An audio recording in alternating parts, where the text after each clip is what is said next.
Hello, friends. I am Chevy. Welcome to my shed. How are you today? How's life in your world? How's things where you are? Hope it's fantastic. Everything here is great. I was watching a video today. It was suggested in a podcast I was listening to watch some videos from this person. I do not remember who that person was, so let me look it up real quick. But basically, this person has some like videos about kind of inspirational things or like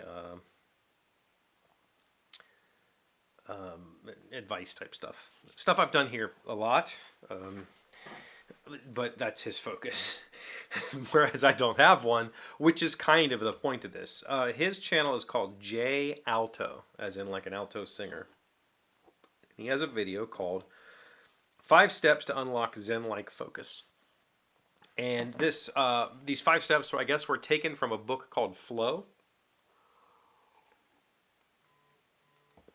And basically, Zen-like focus just means the flow. And I think we've all felt the flow before, at least I hope so. I hope you found something that gets you, like, you get into it so much you don't want to do anything else until you're done or until you lose that flow. That's a very powerful state to be in. And I've felt it many, many times in my life. But over the last 6 months or so, I've had a very hard time feeling it. I haven't found it in much of what I've been doing. Actually, that's not true. Lately, I've been doing some WordPress development for a project at work, and I have been in the flow on that quite a few times. So I've been really like digging in, and that feels good. Okay, so basically, watching this guy's video, he kind of comes down to the end of like the main thing is you have to be doing something that you want to do. Like you're not going to get in the flow begrudgingly. Like you have to enjoy what you're doing. And his advice was if you find yourself struggling to get in the flow, then you're doing the wrong thing. Do something else. And keep doing something else until you find it. Until you find that thing that gives you that flow. I'm 45 years old. And I have never found that thing. I have found dozens of those things for brief periods of time. I have never found my thing that just gets me into, like, I'm just lost in it and absorbed in it, and that is my thing. It doesn't exist for me. There's nothing. There are many things I enjoy doing, and sometimes when I do those things, I can get into the flow, and magic can happen. But that might happen one day, and then it just doesn't happen again for years, and then maybe I'll revisit that thing again sometime in the future, and it'll happen again. I've never found like I have a thing, and this is my thing, and I'm going to do the thing, and that's sad to me, right? I know Chris has talked about it too. Collecting hobbies or like collecting skills. I've often, it's not really a joke. I've said that I'm a skill collector, and I think that's true. Like, because I think I get excited about things, and I try those things, and I achieve some level of competence in those things before I stop. Because like the effort to reach competence, that's the fun time. The effort to go that last like 10 or 15% to mastery, that's gargantuan in comparison to the efforts to get to 80% or 90% or whatever. That last few, like, you know, it takes forever to progress once you hit a wall. There's a point. And that's when I'm just like, I'm done with this. Like, I no longer enjoy the process. I no longer get in the flow state. And so I'll move on to something else. And so when I think about all the things I can do, all of the skills I've collected, whether it's woodworking or drawing or game design or writing or freaking lockpicking, leatherworking, painting, I mean, just fishing, there's just so many things. I have not achieved a level of any of those things that I would view as commercial. I would say that I have barely achieved competency in most of those things. And I'm forgetting dozens and dozens and dozens of other hobbies I've picked up over the years. And that, it sucks in some ways, but in other ways, I feel like I have a unique you know, there's some part of me that, because I've experienced so many different challenging scenarios, I have the ability to, I guess, identify roadblocks.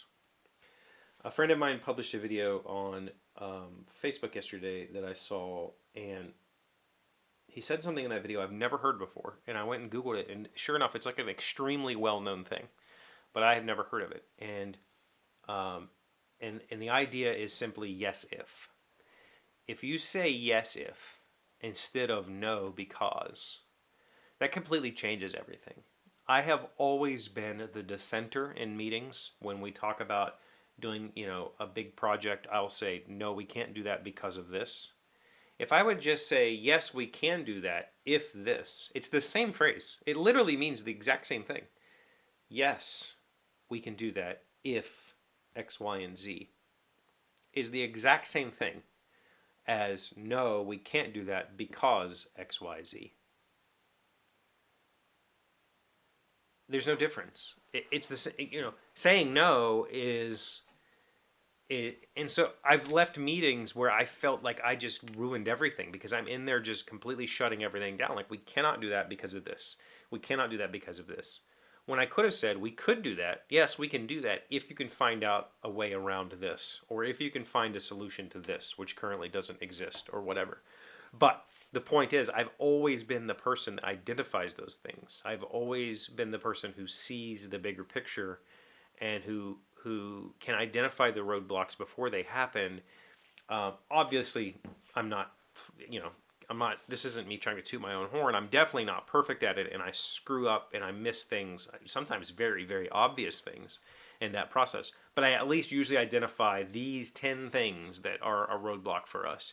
And I just have to reframe how I think about it. Like, they're a roadblock, but that doesn't mean they're not solvable. You know, we just have to figure out a way around it.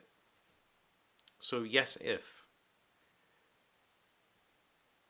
And so I think that finding those roadblocks is a kind of a part of the thing that I've developed, in that learning a new thing I'm good at learning a new thing. I'm good at learning new information, new skills, new whatever, to a level of competency that makes it so that I can see problems. And I think maybe that's where I shine the most. And I just wish there was where's the job that says find the problems? I guess maybe that's the job that I'm doing. Technically, as a project manager, I guess being able to identify problems is kind of the job of the project manager. I don't get to do that job very often, if at all. I'm still basically just a programmer and a front-end developer, but